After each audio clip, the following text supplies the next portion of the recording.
this point, I would like to introduce our next contestant, Joe Seeley, the lunacy of the long-distance runner. The lunacy of the long-distance runner, Mr. Joe Seeley.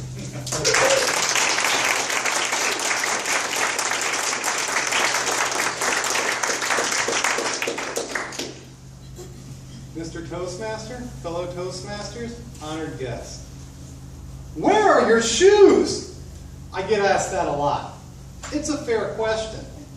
We'll get back to that in a sec. But first, I want to start off by saying, running is a stupid sport. Long distance running in particular. There is no team, no score, no field, no equipment, and sometimes you suspect there's no point. Nevertheless, I fell prey to this peculiar habit when I was 28. Before that, I was a world-class couch potato. Then one day my boss persuaded me to go on a 2-mile run with him. He left me for dead after the first mile. Of course, after that, I was hooked. I soon learned that short distances are not for me. In 5-kilometer races, I was getting dusted by 10-year-olds. That's because short distances require speed and talent, which I lack. Moving up to marathons, I realized that there was no special skill involved here. In fact, the only talent required for long distances is sheer cussedness.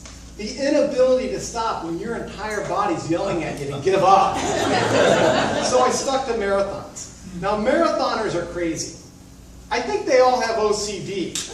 They obsess about their splits, their pace, their heart rate, their nutrition, their hydration, you name it. So much so that you often wonder if they have any time left to actually enjoy the experience of running. And big city races like LA Marathon are a complete zoo.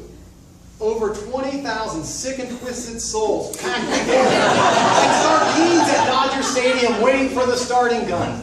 So tightly that you crawl at a snail's pace the first few miles. Then, just as you're ready to break out of the pack, there's this guy in front of you that won't speed up, but won't get out of the way either. Then, sure enough, at the first aid station, he stops dead in his tracks to take a drink of water while you plow into him from behind. Happens every time. My first LA Marathon, I was in Koreatown, just bonked out and putt-putting along with a fellow sufferer. Just then we spotted this guy with a long gray beard. He flies by us with a big old grin. But what really stands out about him is that he's not wearing any shoes.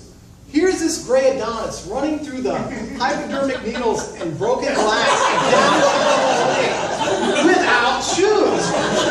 I turned to my guy next to me and we both exclaimed, "Now that's the way to do it." Sure enough, a couple years later, I take up barefoot running too. I run a lot of barefoot races, and I have the bruises, the cuts, and shards of glass to show for it. The most common question I got was, "Where are your shoes?" To which I'd invariably reply, "I knew I forgot something this morning." I got good at it. So much so that I ended up on the front page of the sports section of the Santa Barbara Free Press. Or, at least my foot did.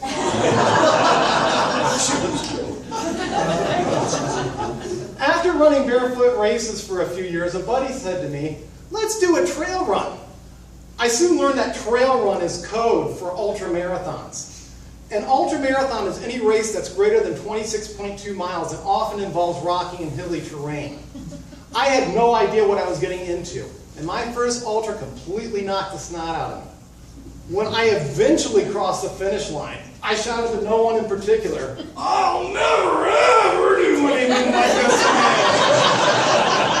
An elderly couple who had hiked the course overheard me, and they chuckled. They said, "It's just like childbirth. A week from now, you'll forget all about it. And you'll wonder when your next one will be."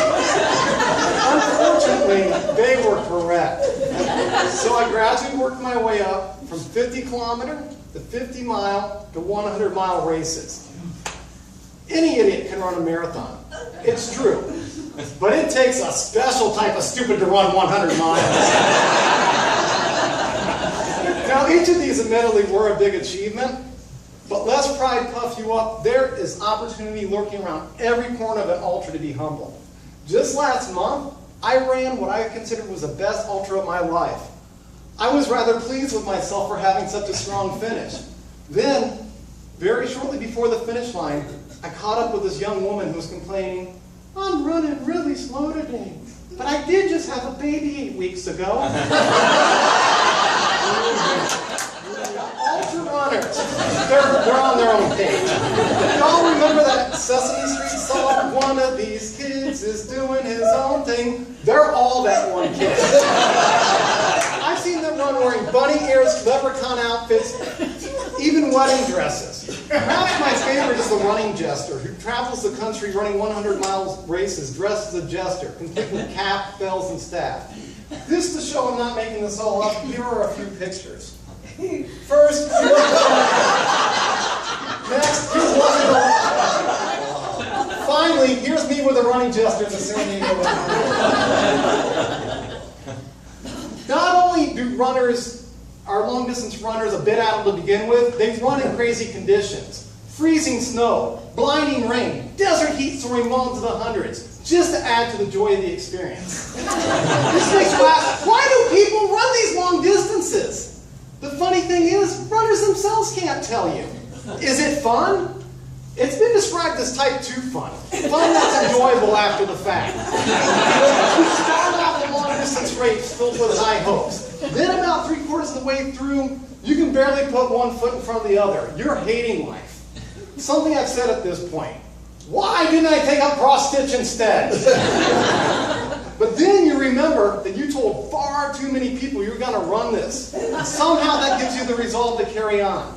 Slowly you pick up speed again, you get back, and you finally cross the finish line. Like me, you may say, "I'll never ever do this again." But given enough pizza and beer, and reflection upon your accomplishment, you'll soon begin to say, "So, when's the next race?" Crazy, huh? Yeah, all long-distance runners are crazy. Except me, of course. Everybody knows I'm perfectly sane. Mr. Toastman.